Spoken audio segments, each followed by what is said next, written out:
guys, Big Sean here. Now, before I get to my preview of this week's Notre Dame game, let me just clarify a few things from the last video.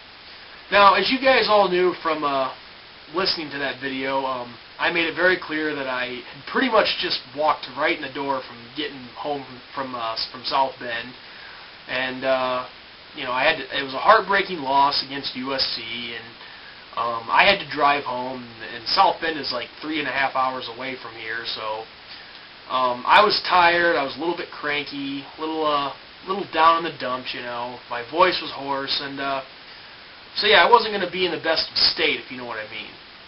But just wanted to set the record straight on one thing. I was pretty harsh on our defense. And like I said in the video, I don't want to be an asshole to anyone, especially from, you know, especially to my own school. I don't want to come off as an asshole to Notre Dame. But I still stick by with what I said, that the defense did not have a great performance. However, I don't think I gave them enough credit for making some of the plays that they did. You know, they did have a couple of key stops in the fourth quarter, and Gary Gray did have the interception that led to a touchdown, so I have to give credit where credit is due. But, so yeah, I apologize for being harsh on the defense. But still, guys, at the same time, you gave up 500 yards of offense. And, you know, you just can't do that. I mean, you know, your luck is only going to go so far.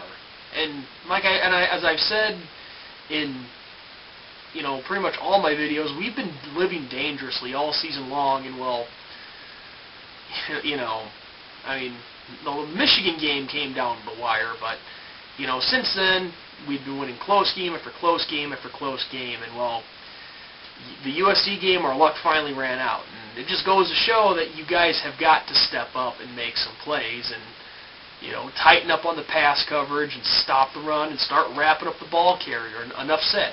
So yeah, I just wanted to apologize for being a little too harsh in my last video towards our defense, because these are the guys that we have to rely on, and I have to remember that too. So anyway, moving on to this week's game, the Boston College Eagles, another big rivalry in Notre Dame history.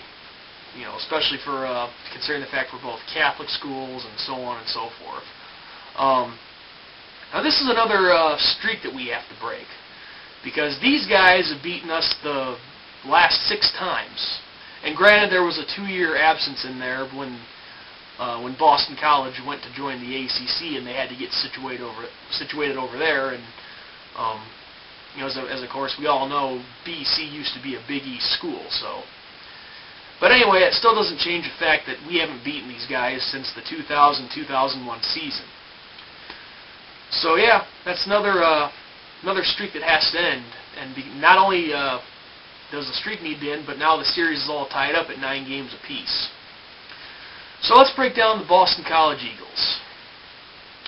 Now, currently Boston College is 5-2 overall and 3-2 in ACC play, and they're currently atop the Atlantic Division.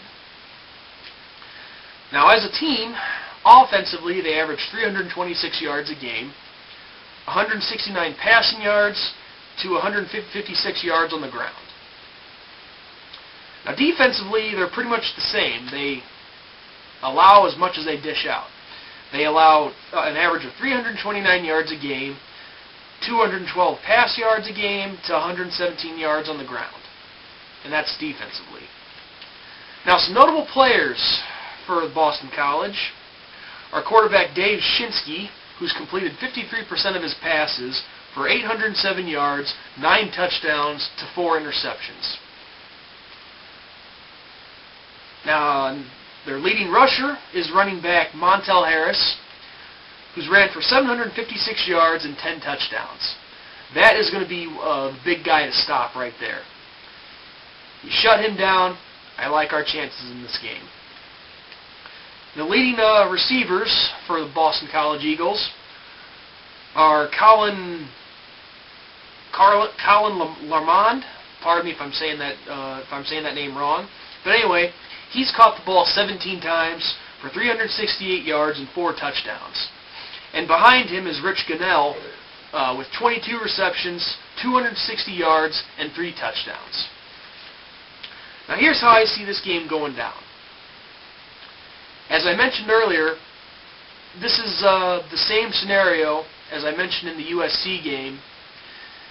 And I think that this is going to be the main scenario for the rest of our season. Defense. The defense has to step up. No, actually, no. Let me rephrase that. I'm going to speak to the defense directly. You guys have to step up. You have to tighten up the pass coverage, wrap up the ball carriers, and shut them down. Okay? You guys have got to turn things around and turn it around in a hurry, or else this season could get out of hand. And I know what most haters are going to say. Oh, well, you shouldn't have any problem with any of these teams because they're not ranked, blah, blah, blah, blah, blah. I don't give a crap, ranked or unranked. Okay? Boston College has proved that they're a good team, and they're not going to be an easy team to beat. Nor do I see the same with Pittsburgh, Stanford, UConn, Navy, so on and so forth, but I'll get to those games as the weeks go ahead. But, defense. You have to step up. I mean, offensively, I'm not too worried because, as I said in my last video, and also I should give a special shout-out to the user WeeManExtras, who used my audio from the last video in one of his in his recent highlight video from the Notre Dame USC game. Very nicely done, I might add. You know, like I said, offensively, we can compete with any team in the nation. Our offense is that good, even without Michael Floyd. And just, I mean, if Michael Floyd was in the lineup, we would more than be able to compete with teams in the lineup, or in the nation, excuse me. But, no, if the defense can make a turnaround with the game this week against BC, I see us winning this game 35-21. Because we've got the offense that can put up some points, but like I said numerous times already in this video, I know, I tend to repeat myself, but I can't say it enough. This defense has got to step up and can make some plays and turn things around. Because we have what it takes to go finish the season strong and go 10-2. There's no doubt about it. So, let's get it done, guys. Let's get it done. That's all I can say. Execute and get the job done.